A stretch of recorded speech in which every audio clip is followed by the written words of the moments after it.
Hello, it's iBookBinding's podcast. It's the 17th episode, and today our guest comes from Greece, from Athens. It's Dimitris Koutsipetsidis. Hi everyone, and welcome to my bindery tour. Here's a first look of it. I really like the fact that it is an undivided space. It makes moving about and arranging things very convenient. But I also like the fact it has a low ceiling and it's a basement practically, because it kinda gives it that Hobbit house vibe, if you know what I mean, makes it feel cozy. So the bindery could be summed up as a tale of four benches, and we'll start with this one, which is the main bench where I do most of my bookbinding work. Start with the tale of four benches because this also sounds like something Tolkien could have, used as a title. It wasn't really intentional. I mean, I noticed after Well, that did happen. after recording the tour, I thought about the Tale of Four Benches, but after I did the tour, I noticed that in three different cases, I mentioned something Tolkien related, but that wasn't, Yeah. that wasn't. I didn't plan for that. Anyway, my dream bindery would be, something like the Hobbit houses shown in the films. Be some sort of basement, have a low ceiling, and have arches. I love arches in interior space. I really love them. Well, for now, I guess that's the best I can do. What you see, but I think the workspace should, at least to some point, reflect, the person working in it. You have to feel at home, and not just because it's roomy or it's easy to get there. You have to express yourself. You have to be able to see something of your creative side and your character reflected in the space you work in. Yeah. I guess that makes me a this- hobbit. I don't know, maybe. And by the way, this tale of four tables also resonated with me because my tale, the tale of my workshop was also a tale of four tables, which I also made by myself as you did, and I had to give away two of them when we moved to the Netherlands, but two of them are still with us, and yeah. There's the one of them, and the second one is still used for like a workbench, like a proper workbench. I assume this is not your first workshop. Has it grown over the years? How much smaller was it when you were starting? It actually was larger, like twice the size. However, it was an old apartment, so the actual workspace was a room 1/3 the size of my current bindery. So it was, in essence, it was smaller, and it was in a really old building. It was so old it had a bombing refuge in the foundations at the center of Athens, and it was, everything was wrong with that building. It didn't even have running water, to give you an idea of how bad was it.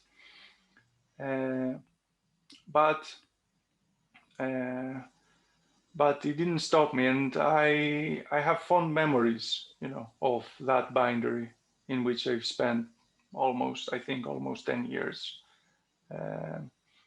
but it's definitely an upgrade, you know.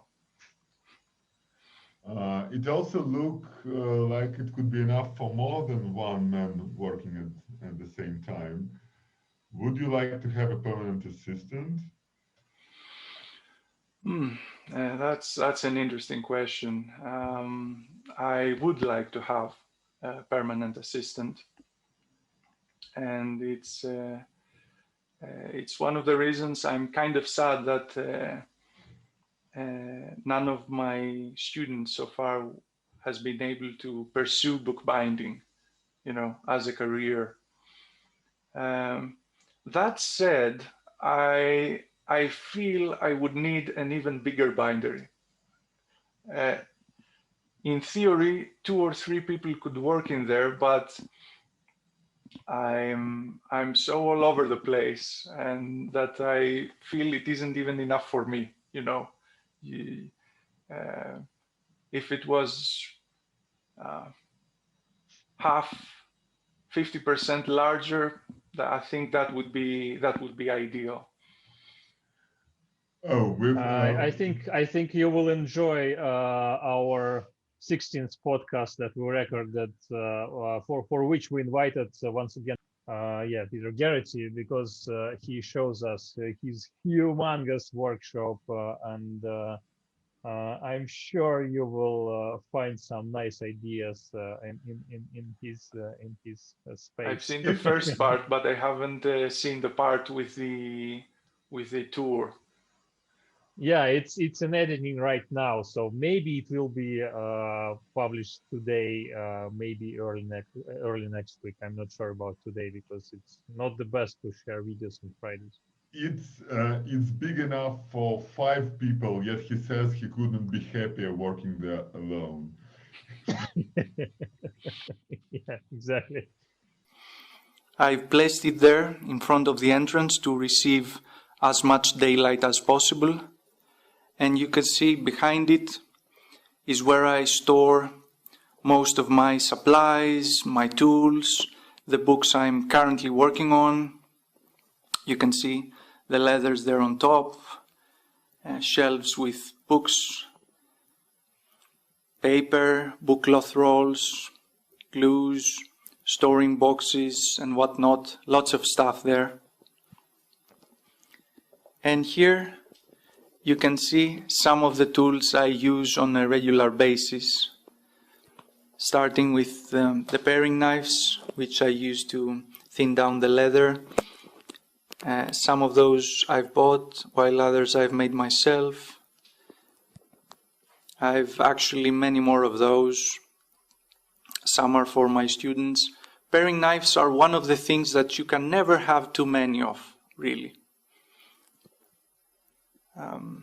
Here's a type holder, 2 tool titles, my stylus set, the backing hammer, really love this fellow,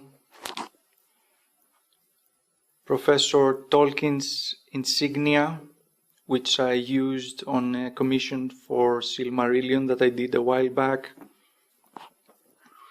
Bone folders, of course, perhaps the most basic tool of a bookbinder. You can never have too many of those too. It's one of those things. I wanted to ask you about the tools, because with your skills, and I'd expect that most of the tools you use are made by you. And yet you say that you use your own paring knives,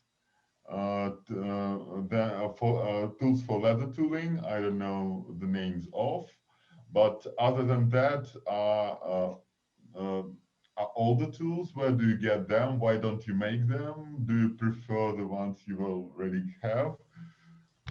Well, you can't make everything, although that would be awesome. I make what I can, or at least I try to.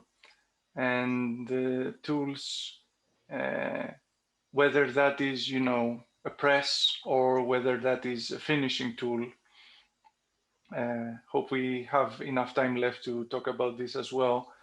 are, you know, it's fun to make them, but it's also it really creates a different sort of relationship with your work, because it's there's a deeper connection between what you're working on and you, because the medium through which you do that is something you also created. So it's an extension of you. So the binder and the binding blend more in this way. Um, at least I feel that way. And I make the finishing tools, and as you'll see in the tour, I make lots of other stuff as well. And hopefully by someday I'll be surrounded almost by a bindery that has been mostly made by me. That's not, of course, to say that I don't really like the work of other binders and craftsmen who make things for bookbinding. There are some amazing stuff out there I would die to, you know, to get. I think it all plays in how you feel about your workspace in the end. If you had all the time in the world right now, what tools would you make for yourself? What is your dream project? Everything. I would build the bindery itself. Starting with the house. Yeah, exactly. The answer is everything, really. And I often think about that. I wish we had, you know, a lifespan of 500 years, so I could learn proper woodworking. I could learn more about, you know, metalwork.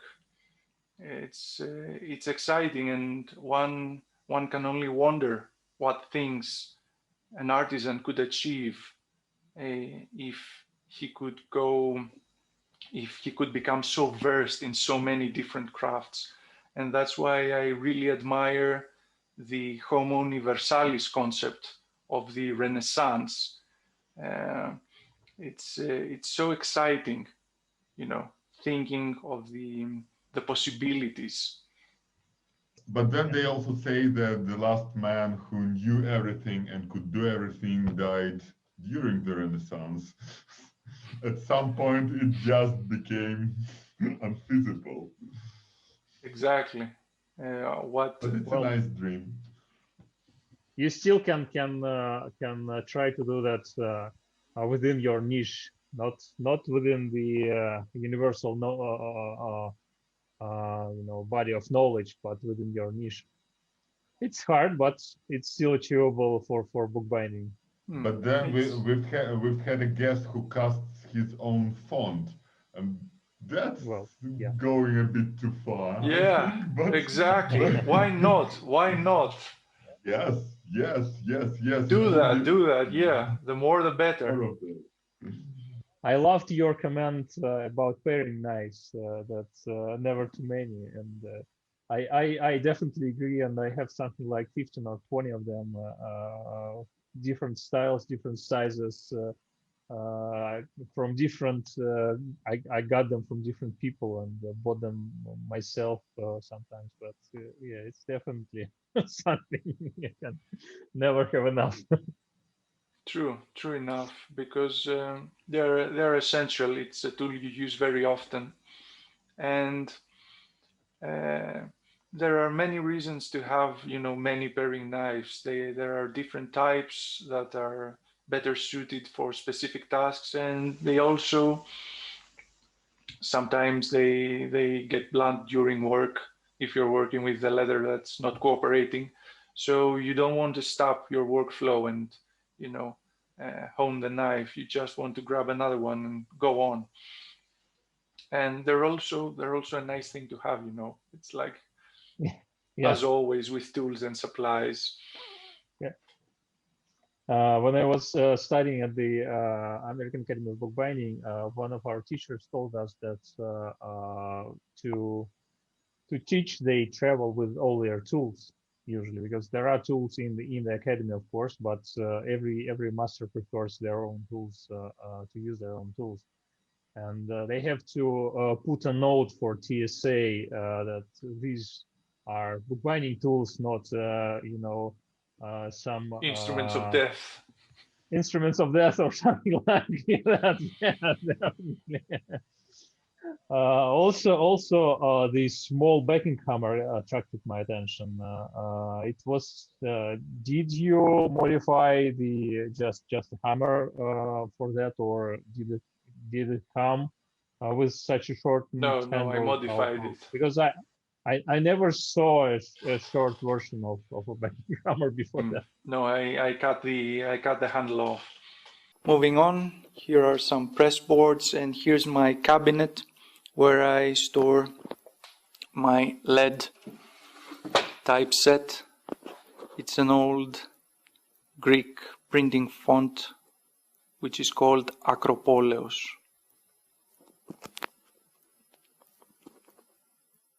Moving on with the tour, here's my second bench, my press and paper bench. You can see my two nipping presses here. The one on the left I made many years ago when I was learning bookbinding. It looks atrocious, but surprisingly it gets the job done, so I still use it from time to time when the main press is full. Now this is not a bookbinder's press, it's actually a printing press which I've modified by adding 2 bars to increase its daylight, and this has proved most helpful. By the way, you can see a lot of post-it notes. If you observe closely, you can find them in many places, and usually the binder is crawling with them, but I removed most of them so you wouldn't think I'm crazy. Actually, that handmade press brought me some memories. When Stepan started teaching bookbinding, he made quite a few of those. He made a few presses, a few sewing machines. So I remember the posts, yeah. I was surprised to hear you're still using yours. Well, yes, and to be honest, it kind of complains a bit, when I use it. It creaks, it says, "Oh, leave me alone, I want to rest." But it's still serviceable. So why not? And as I mentioned in the tour, it works surprisingly well, actually, for its state. I've never had a binding that went wrong, that I took out from the press and was improperly pressed.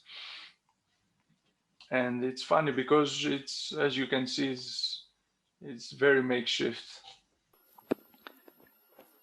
Here are the papers, and at the top shelf you can see my marbled paper collection.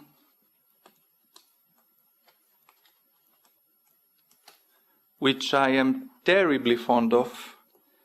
I always hesitate to use one of my favorite papers to commit it to a specific bookbinding project. It's a real problem, I'm working on it.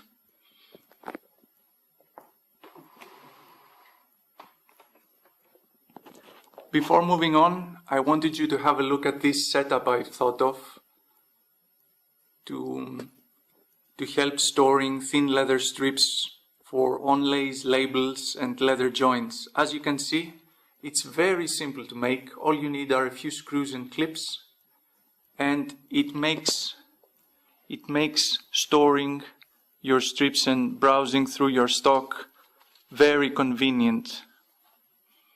I really wanted to ask you about all those post-it notes. Yeah, me as well. What's the You system remove there? them. It looks like you're having an investigations. It only lacked, those strings going from Strings, one yeah. place to another. You should see how it looked prior to the tour. I mean, they're everywhere. There are post-it notes on post-it notes.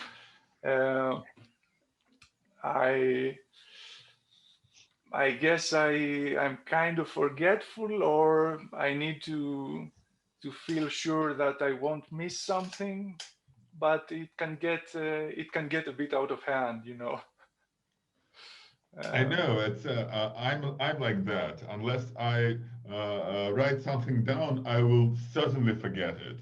But then, even if I do, it doesn't guarantee anything. So the number Exactly, of exactly. notes grows So and why only grows. have one note when you can have two or three? Yes. I also have a really big note on my fridge that says which notes I should look at in the morning. Oh, that's a nice idea. I'll be trying that. Yeah.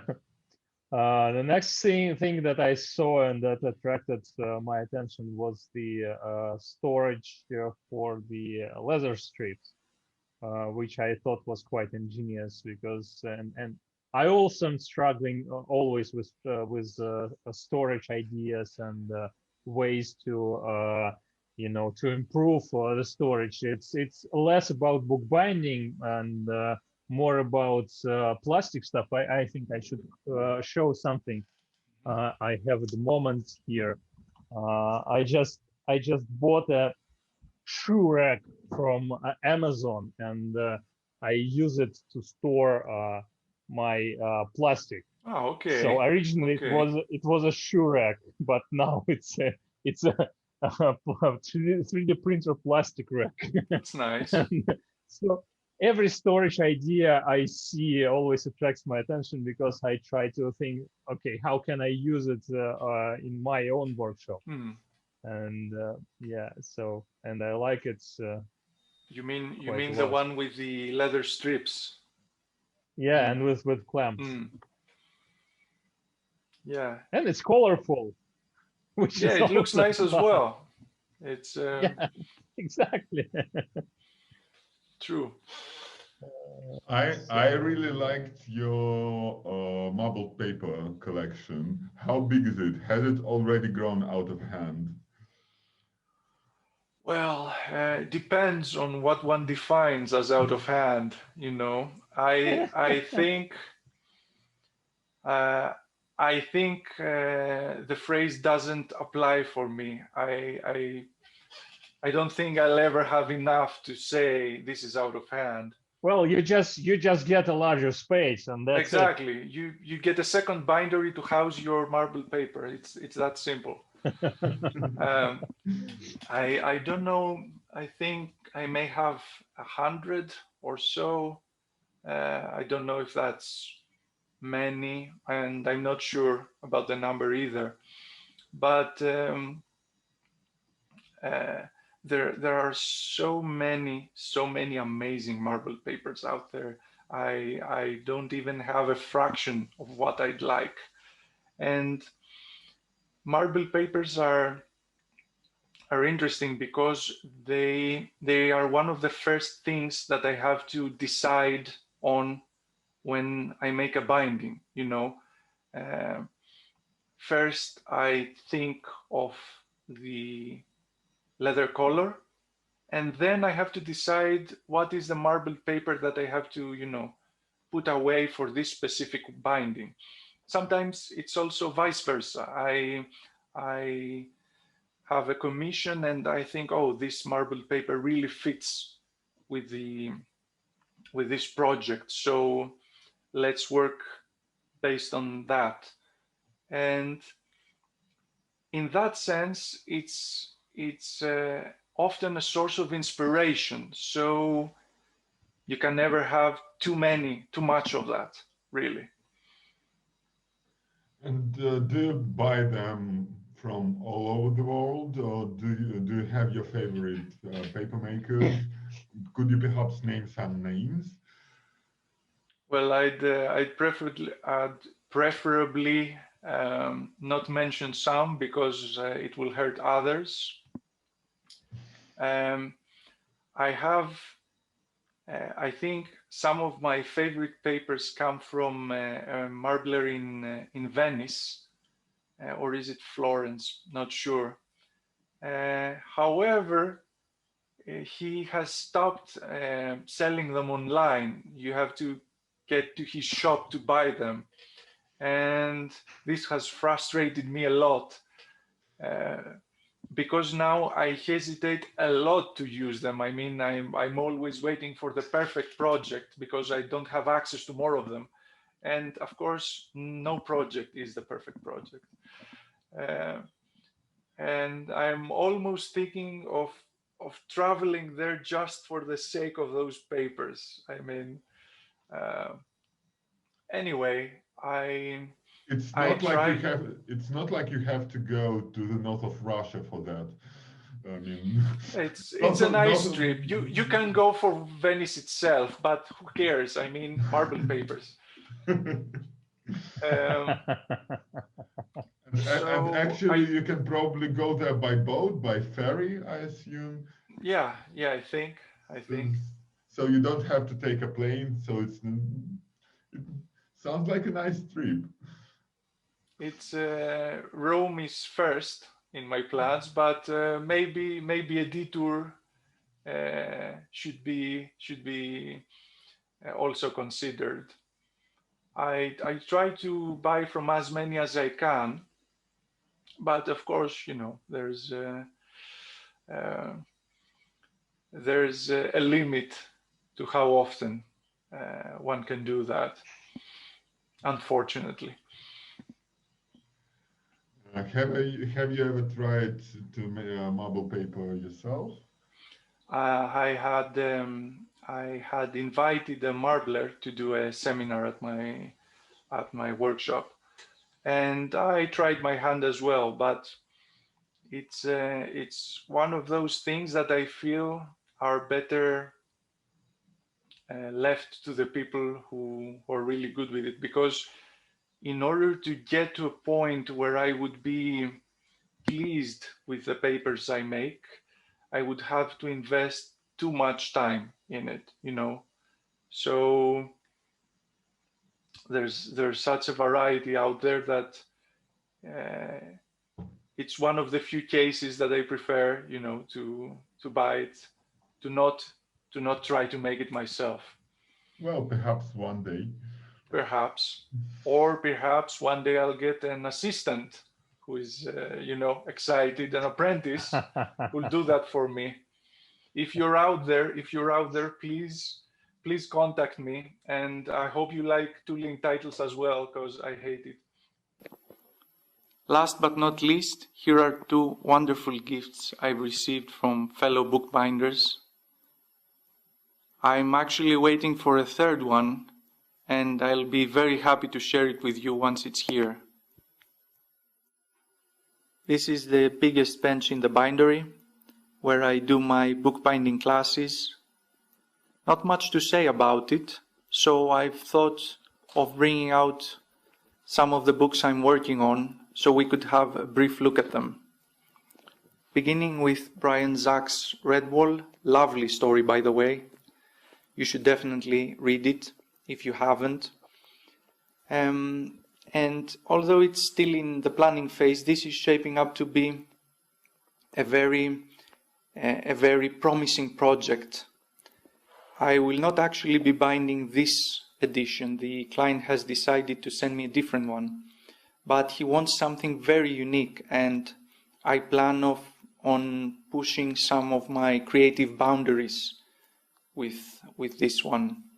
I'm excited, but at the same time, I'm kind of intimidated, if I have to be really honest with you. Now, here we have the books of the mysterious Mr. C. You can read a few posts at my blog about past projects with him. Now, the interesting thing with Mr. C is that he often requests us binders to include some playful or cheeky element, a jest of sorts, in the binding, whether that is a decorative detail or the binding as a whole. And you wouldn't know it's there unless you're familiar with the book's content or with the owner himself. So it's always fun and intriguing to work on his books. Here we have Robert Graves' I, Claudius and Claudius the God, or it might be vice versa, not sure, which are patiently awaiting for their decoration. And these are owned by a book collector. You can see here a lovely volume from the 1600, bound in parchment. It's Homeri Opera, in very good shape actually. And this is humongous. It's more than half a meter tall. This is full of book plates on the Greek Revolution. It's coming apart and we'll need to do something very sturdy because it's really heavy. Last but not least, a Lord of the Rings trilogy commission. I've been waiting so long for such a commission to come. I'm a big Tolkien fan, and it's been years and years. I think I've been waiting for this since I began bookbinding, but it's finally here. As you can see, I'm missing the third volume, but I'm waiting for it to show up at some local bookshop because shipping currently takes centuries. And so I'm really happy to work on this one. Do you have some ideas already what you want to do with them, or you are not ready to share them? It's still more or less in the planning phase. What we've discussed with the client is, I suggested at least that we should do something very classical because Tolkien is in many ways the very definition of classic. You know, it's an epic saga, it's written in a very classic prose, a very epic prose, and it's very refined and proper. So I feel you have to somewhat respect the nature of the story and the books. For example, The Hobbit would be much more suited for an extravagant design binding, or at least that's how I see it. It's much more fanciful. It's more of a light-hearted adventure, whereas Lord of the Rings, it's much larger. It has some deep and dark themes in it, and you kind of have to take that into consideration. So we're thinking of something very classic, and perhaps we'll play a bit more with the case or the cases, depending on if it's one or more. Perhaps we'll experiment a bit with design there. Would you like to one day make a set of bindings for a wider range of Tolkien's work? I don't know, including Silmarillion and the works that were published by his son after the death of the author, or something like that, because I guess it can be an interesting project, and you definitely can, you know, made them somehow in some elements of design between each other. It's one, have some continuation. It's one of the things I've been thinking a lot about, and I want to do at some point, and not just on Tolkien's works. I want to try make some, some additions, some small runs of bindings based on books I've selected. I actually have an idea about a Hobbit binding, and this is one of the things I really want to try, because as much as I enjoy doing design work, as I mentioned, it can be tiring, always coming up with something new. Sometimes you just want to create a concept, to work on it, and then be able to produce more than one piece. And so I would be happy to to make a small batch, like 20 or so, I don't know, based on a specific book by Tolkien, and other beloved stories. For example, one of the books I plan to try this first is possibly The Animal Farm. Mhm. I have a few ideas for that one. Well, that would be interesting to see, especially as there were many approaches to the design of Animal Farm covers. Exactly. So it would be interesting to see your layered approach and of what comes out of it. And that's I also wanted to add that the thing I love about our podcast is that we meet so many different people with so different approaches, and this theme of we discussed it throughout several of our previous episodes, that what is design binding? Should it be a one-off thing? Can there be several copies of a design binding, or should these copies be a bit different, like we discussed with Mark Cockrum recently during our holiday special video?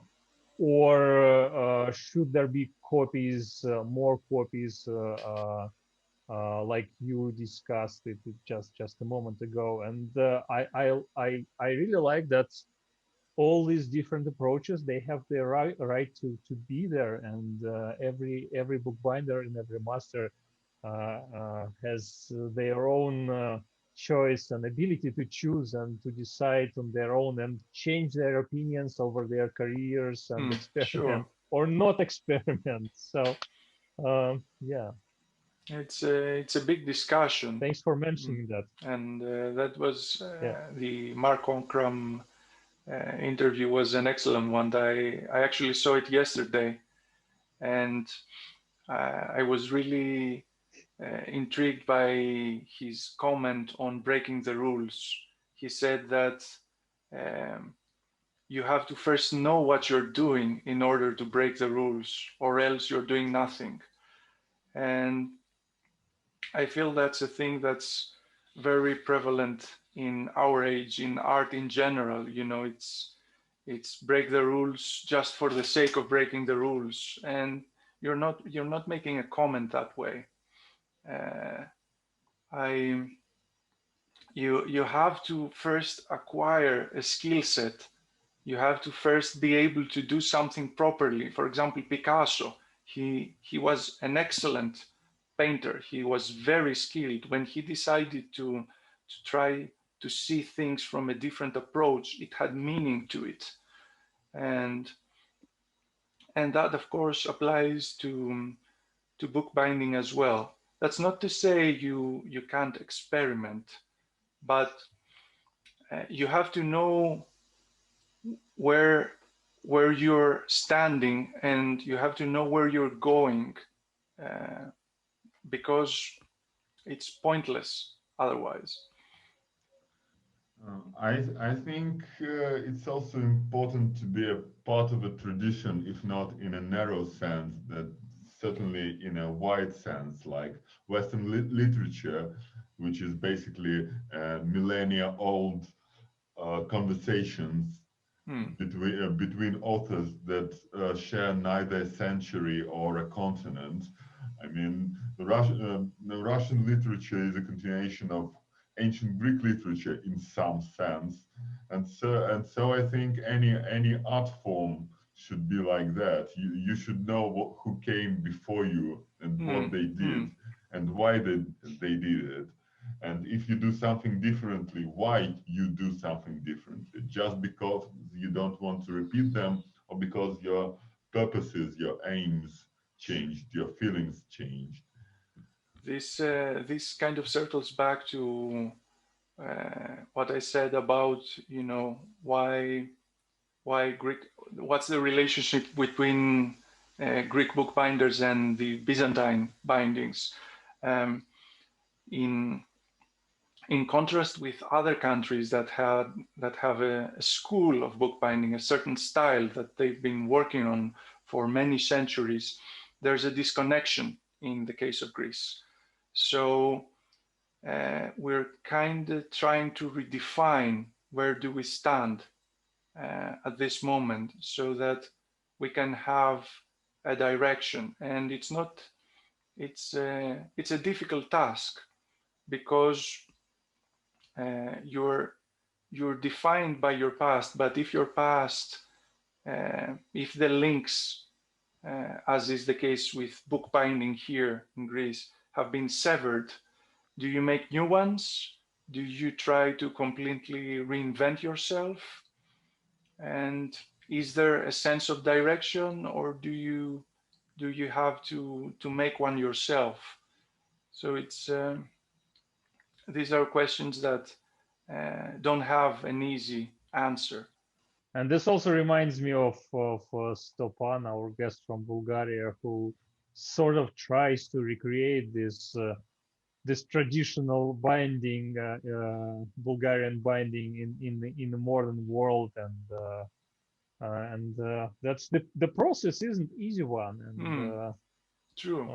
You make a lot of mistakes and strange things, and then you create something beautiful. And well, I've had some great discussions with Stepan, with Kalin on that. Yeah. And one of the things I said at one point is that there is a dilemma when it comes, you know, to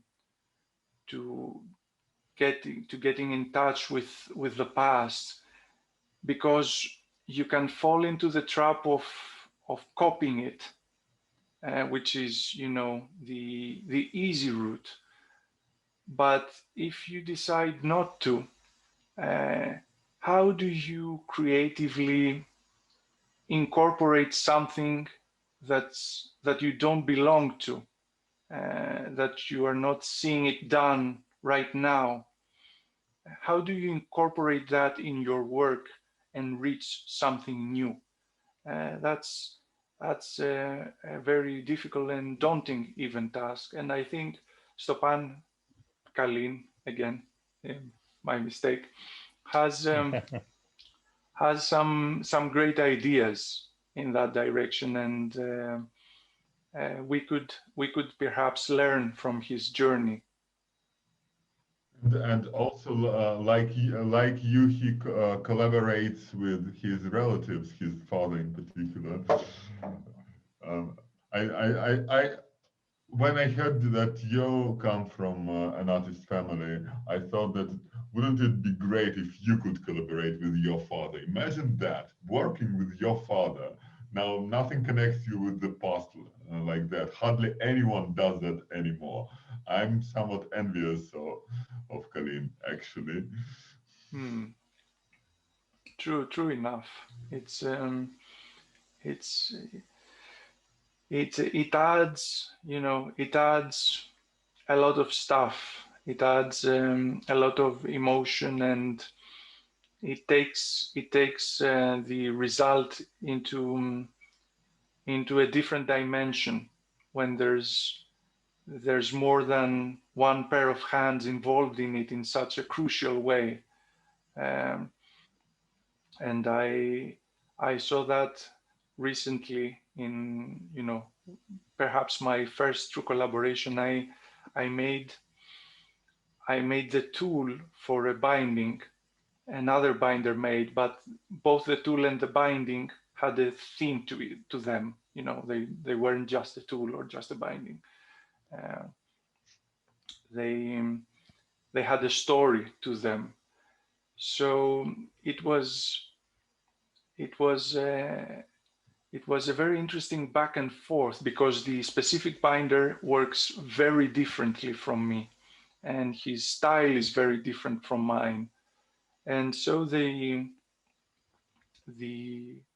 result, because the tool and the binding work together as a display, the result shows a direction. It has a character of its own that takes into account both of our personalities. And that's when you get to do that with your own family, the binding acquires an even deeper identity. Or when you get to do that with your community in some way, the bookbinding community, the result becomes a mark in time. Here is what the bookbinders in this city or this country are doing right now. This is a picture taken, a bubble in time. Yeah. Maybe I took it too far, too philosophical. I don't know. No, it was perfect. We just need to take a breath before, I wanted to discuss you making tools, and you sort of talked about it just right now, but it's now, returning to Earth from this heavens. This is the machining corner of the bindery, where tool making happens. For those of you that may not know, I make tools for bookbinding. They are mostly finishing tools, and they are available to anyone interested. I spend a lot of time on this bench, which has grown steadily over the years. When I first began making tools, I think it was 10 years ago, I only had a small white table to work with. It's actually that one over there. And the main piece of equipment here is this milling machine, which is very useful. It does a lot of things. And here are some of the tools I'm currently preparing. You can see some band nippers and some type holders, which I've prepared. Then they were cast, and now they're all rough and need a lot of milling and sanding and polishing to be ready for use. Same goes with the stylus tools here. By the way, I've tidied up the bench as I did with the rest of the bindery for the sake of this tour, but I didn't clean it so you could see its natural state after several days of tool making. That lovely substance here is bronze dust. I wanted to ask you a practical question. Sure. Because it's something that I struggle with always. How you are able not to limit the spread of all this dust and stuff that is created when you are making tools. I think it's a bit easier with metals because the shavings are heavier and they fall down faster. At least if you are, machining metal. If you are sanding metal, they still spread like all over the place. But you work with wood as well, so I guess there is some dust generated during these processes. So how do you cope with that? Because it's always a problem for me, and yeah, Well, just interesting to know your tip. the short answer is I don't. Um, the that's why the machining corner is at the far end of the bindery, away from the books and the leathers. Um, when it comes to to milling, of course the pieces are heavy and they don't go far off. But when it comes to sanding, especially the finer stages of sanding, it gets everywhere. It gets everywhere. I've tried to make some contraptions, some enclosures to limit that, but in the end, you kind of accept that, okay, I have to live with this. I remember a time several years ago when I was, making some new tools, and I had so much dust in the bindery that I could feel it in my lungs for months, in my throat. It was nasty. And to think that I did wear, protection. I did wear a mask. Um, but you can do a few things to limit it. But the ideal situation is to have all that in a different space, in a different room. Yeah, that would be a perfect solution. I don't know if you would like to see some of the tools I make. I have some here for you. Yeah, sure. I also have some tools of yours, and that's a long story because you sent them to me like 4 years ago or something, and I promised you to review them, and never did that because I in the last few years I never did any real bookbinding projects. So I'm quite ashamed that I never fulfilled my promise, but at least now we have a chance to to showcase your tools. And I can say that while I never use them on any real project, I definitely tried to use them, and I love them. So that's what, at least a small compensation Oh, for all it's this, okay. waiting. I totally understand how, things can get can go in a different way, and you get too busy, for this Yeah, or that. yeah, It happens. yeah. Um, anyway, the reason I started making tools was actually because I didn't have access to any, and there weren't any Hmm. people making them here. Um, and it was too expensive to order them from abroad. And so, since I had some very basic metal working and jewelry making skills, I thought uh, in in arrogance, perhaps, that I could make them myself. But as it turns out, it's much more difficult and expensive to learn to make something than actually making that something. But anyway, I persisted. It was the only option, and I also really liked the process. So I made a few. They looked horrible. I made a few more. They looked less horrible, and over time, I managed to make some tools that I felt I could, share with the community, make them available. And over time, Hmm. this brought me here. Tool making is is becoming a bigger and bigger part in what I do in my everyday, work in the bindery. Um, I should add that we will link your Etsy shop in the description below, and as well as your other places where the people can blog, find your yeah. works, like your Instagram account and your website, your blog. So yeah, go to Dimitris' shop and check his tools, visit his blog, and read his posts, because it's a good read.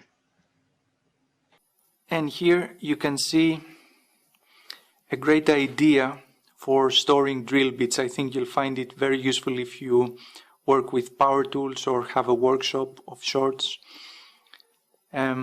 Usually drill bits are stored on horizontal slabs with holes on them, and they take up a lot of space on your work surface, but this skyscraper approach keeps everything at arm's length, and it has a very small footprint.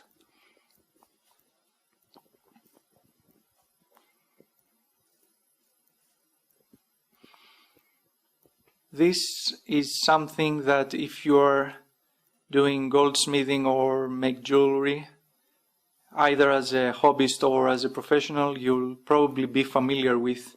The axle at the center spins at high speed, and this allows me to sand and polish the tools with ease. Reaching the final part of the tour, here's a look of some finishing presses I've made. These two and this one.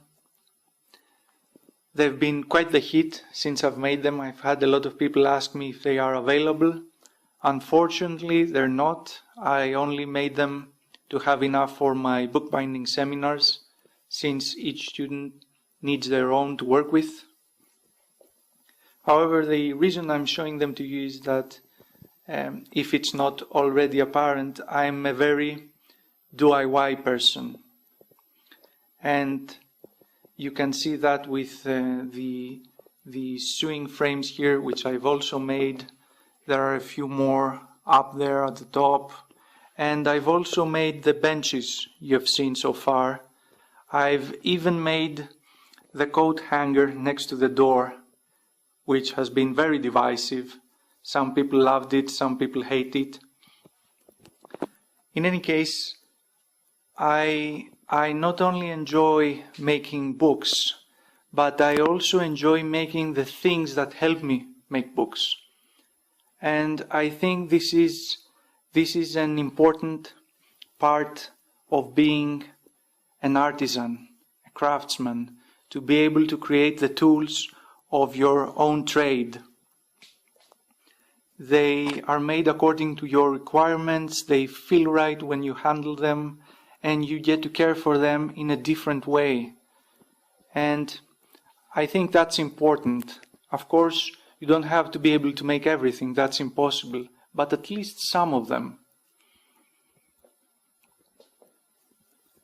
And finally, this is my board shear, which I bought about a year and a half ago. I've been doing bookbinding for, I think, 12 years prior to that without having one. And let me tell you, this thing is a real time saver.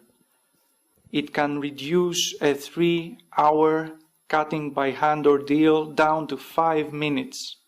And if you multiply that by dozens of times during the span of a year, you can see what I'm talking about. So if you are thinking of seriously getting into bookbinding, definitely get one of those as early as you can. Now here you can see a makeshift fence I've made. The one the board shear came with was actually facing the opposite direction. It was like this and it came this way. And I found it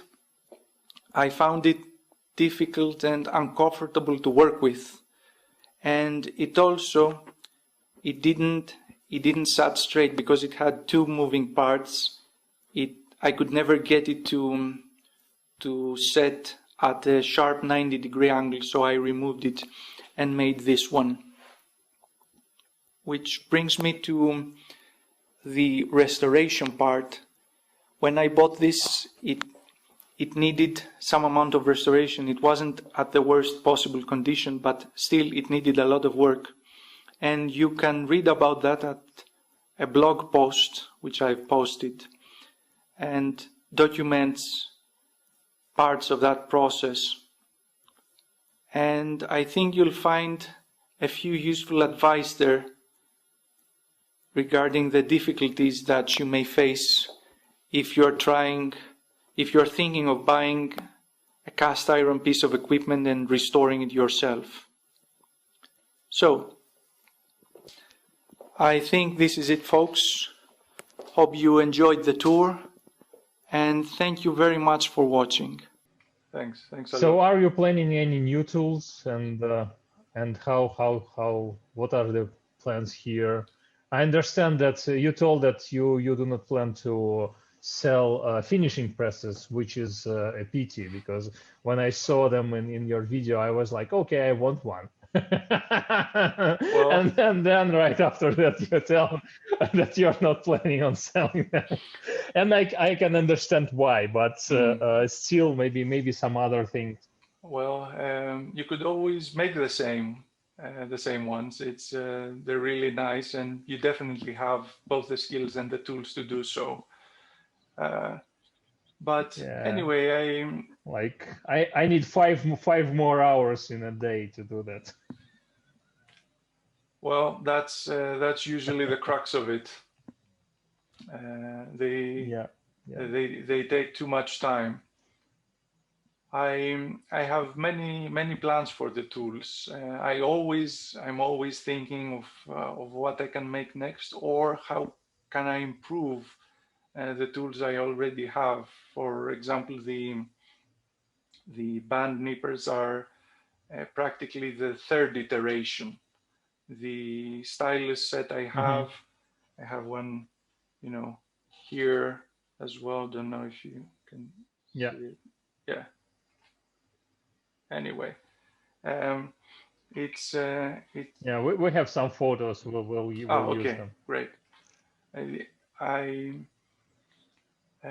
But I also have, some, you could say, crazy plans regarding the tools. I won't give them away yet. I want it to be a surprise. But I think you can do interesting things with them. And I've tried a couple of times to move in that direction. I've had some special editions, but I think you can do even more with those. And you've mentioned the project where the book and the tool were connected in some way. That's something I've never heard of before. Bookbinding tools as an art form. That would be interesting too. You can check it at my blog. It's called if you search Animalcula, you'll come up with the binding and the tool. And it was quite fun working on that one, because I got to experiment with the tool as part of the design. It didn't simply have to fulfill its purpose, its practical purpose. So the end result was sort of whimsical, Well, I guess that's really most of it. And if you wanted to share with us something else about your tools, we will definitely use some photos of the tools in the video, and we'll give the links. But yeah, if you want to add something, I guess that's your chance. If I had to add something for my tools, it would be that as I said, I'm constantly trying to improve them, and I got the chance to do this in a very nice way with the new stylus set, for which I collaborated with Karen Hanmer from the US. She she received a survey and various samples, and she got to test all that with students at her seminars, and she provided valuable feedback.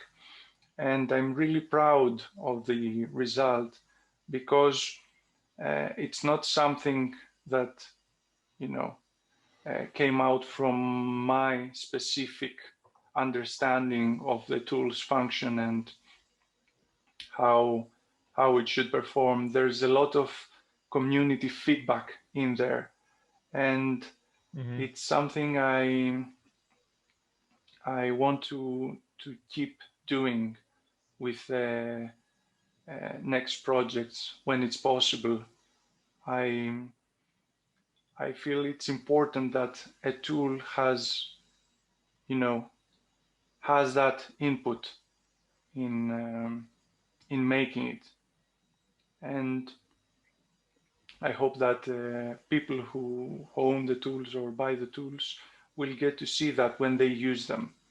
Yeah, yeah, you're absolutely right, and I also feel that because I all the time I have conversations with my clients who use the tools, and they tell some things about their own experiences. And as you said, I try to improve the designs all the time. And I don't know, most of all my tools are at least at the level of third version. Some of them are sixth or seventh versions of the original tool. So it's a process of constant improvement, and it brings me a lot of joy, the process itself. But then when I see that new customers receive the updated tools, and they understand the improvement, and they like it, and it also, yeah, it really joyful a moment. But then some other people come and ask me to make improvements before they make an order, and sometimes it's reasonable. Sometimes I recently it's not. had someone ask me to do, you know, a very custom version of one of my stylus tools, and it was interesting because I would have never thought what he asked for. And it's this, you know, it's this back and forth that makes this process important, because in the end, I want, as you do, to make something that will be very useful and a pleasure to use. And you need to have that communication, you know, you need to have that feedback from the community, whether in the designing phase or after a tool is out there, to make it as good as possible. So, Pavel, do you want to add something, or should we? We should perhaps wrap this up. video. I can hardly concentrate by now, frankly speaking. It's my 5th hour in the Zoom, so. Yeah. So thank you very much, Dimitris. It was a great pleasure to see you almost like in real life, and to finally talk to you and to hear your story. Thank you. Thank you very much again for the invitation, and it was a great talk. As I've said, I was kind of nervous at the thought of it, but it was nothing like that. It was great. I hope you will return to our podcast, maybe to the shorter version of our podcast, Bookish Talk, to discuss some of your new tools or bindings in the future. And yeah, we'll see how it goes. Would be a pleasure. And many thanks to all our community members, everybody who is subscribed to our channel on YouTube, or who visits our Instagram accounts, and a special thanks to our supporters on Patreon. Thanks to their pledges, we are able to pay for editing of these videos, and that really helps a lot. If you are ready to share $1 or more per month with us, please use the link below and become one of our Patreon supporters. This year, it may be even more important because we have some plans to add additional hosts to our project and include start a French-speaking branch of our podcast. And this will be possible, of course, if we have enough budget for that. So join the crowd. Thanks a lot for watching. And if you haven't subscribed, consider subscribing. And see you next time. Goodbye, everyone. Bye. Bye. Bye.